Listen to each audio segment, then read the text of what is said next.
So hello dear students, this is Ravindra Sharma. आपका स्वागत है pharma by Ravindra YouTube channel पे। तो दोस्तों, आज मैं आपके सामने लेके आया हूँ 20 क्वेश्चंस ऑफ फार्मास्यूटिकल जूरिस्प्रूडेंस, जो कि एक बहुत ही इजी और बहुत ही इम्पोर्टेंट सब्जेक्ट है। कोई भी कम्पिटिटिव एग्ज़ाम्स ले लीजिए, इससे बहुत सारे क्वेश्चंस देखने को मिलेंगे और वो दोस्तों सभी क्वेश्चंस एक इजी रूप में होंगे अगर आपके कॉन्सेप्ट अगर क्लियर है तो दोस्तों अपन चलते हैं आज के फर्स्ट क्वेश्चन पे। तो what does the acromion OTC stand for in pharmaceuticals. तो ओटीसी जो है उसका एक्रोनियम बताना है आपको कि ओटीसी का मतलब क्या होता है। तो दोस्तों यहाँ पर ऑप्शन दिया गया है over the counter, out patient treatment centre, over the telephone consultation, out of the country medication. तो दोस्तों इसका राइट आंसर हो जाएगा ऑप्शन ए, यानी कि ओवर द काउंटर। क्वेश्चन है अपना, which of the following is not a common route of drug administration. तो इसमें दोस्तों इंट्रावेनस, इंट्रामस्कुलर, ओरल और ऑप्थेल्मिक। तो दोस्तों इनमें अगर डिफरेंट वन की बात करेंगे और जो इनमें कॉमन नहीं है उसकी बात करेंगे तो हो जाएगा दोस्तों ऑप्थेल्मिक, यानी कि ऑप्शन डी। यानी agency is responsible for regulating pharmaceuticals in the United state. तो इसमें WHO, FDA, CDC and NIH। तो दोस्तों इसका राइट आंसर अपन देख लेते हैं FDA, यानी कि food and drug administration. What is the purpose of A placebo in a clinical trials. तो जो अपना प्लेसिबो ड्रग होती है दोस्तों, उसका क्लिनिकल ट्रायल्स में क्या मतलब होता है।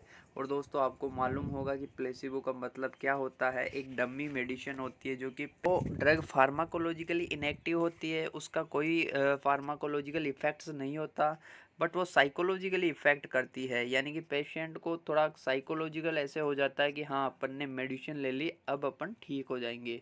तो उसके बारे में बात कर रहे हैं दोस्तों। प्लेसिबो का मतलब वही ड्रग होता है, डम्मी ड्रग। तो इसका दोस्तों राइट आंसर हो जाएगा अपना to provide a baseline for comparison. Next question पे चलते हैं दोस्तों। Schedule H in pharmaceutical primary includes. तो यहाँ टाइम को व्यर्थ नहीं करते हुए राइट आंसर की बात कर लेते हैं, प्रिस्क्रिप्शन ओनली मेडिकेशन। जो शेड्यूल एच होता है वो प्रिस्क्रिप्शन ड्रग्स का होता है, यानी कि कोई भी फार्मासिस्ट विदाउट प्रिस्क्रिप्शन के कोई ड्रग को सोल्ड नहीं कर सकता। अगर वो सोल्ड करता है तो ये एक कानून के विरुद्ध होता है। नेक्स्ट बात कर लेते हैं, which of the following statement about schedule G drug is truly.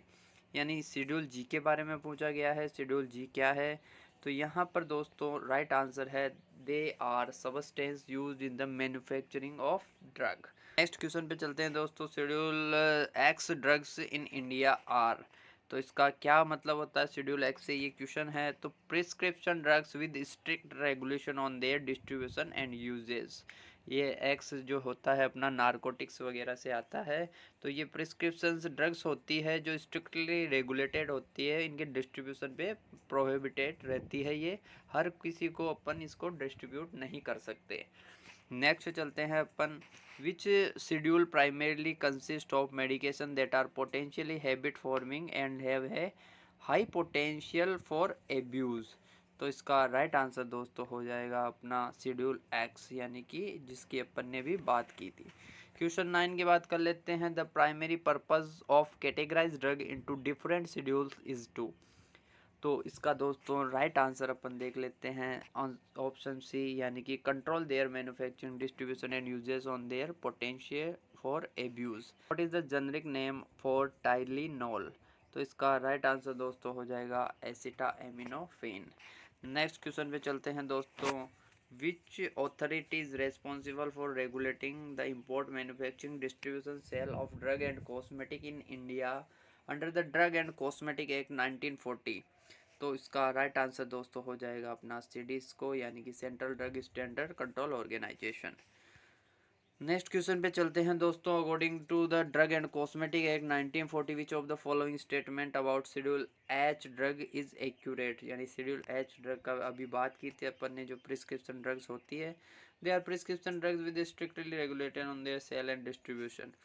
तो नेक्स्ट क्वेश्चन पे चलते हैं। Under the drug and cosmetic act 1940 which schedule primary include over the counter medication that are can be sold without a prescription. तो C दिया गया है जो कि अपना बायोलॉजिकल प्रोडक्ट्स का होता है। शेड्यूल एच जो होता है प्रिस्क्रिप्शन ड्रग्स का होता है। अपना शेड्यूल जी होता है वो अपना आरएमपी के लिए होता है।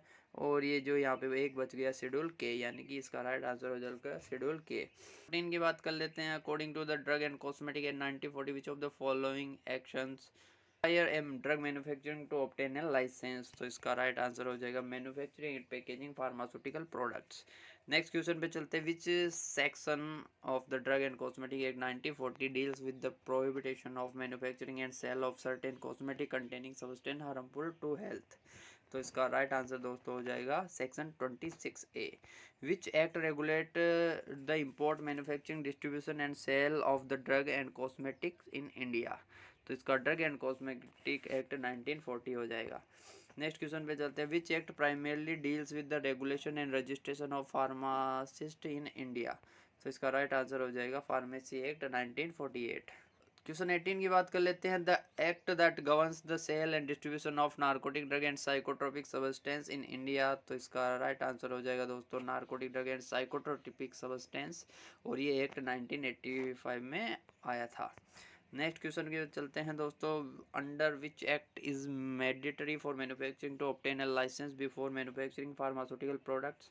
तो इसका राइट आंसर हो जाएगा दोस्तों drug and cosmetic act 1940। Question की बात कर लेते हैं। Which act provide regulation regarding the sale supply and distribution of poison.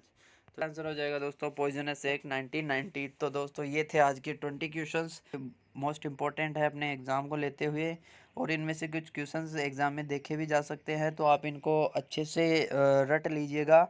और दोस्तों अब अपना एग्ज़ाम आने ही वाला है, ओनली 20 डेज़ अपने एग्ज़ाम्स के रहे हैं, तो आप एक अच्छी तैयारी कीजिए और अपनी तैयारी को एक तेज़ धार लगा दीजिए। लास्ट का टाइम है दोस्तों, और ये टाइम लौट के आने वाला नहीं है।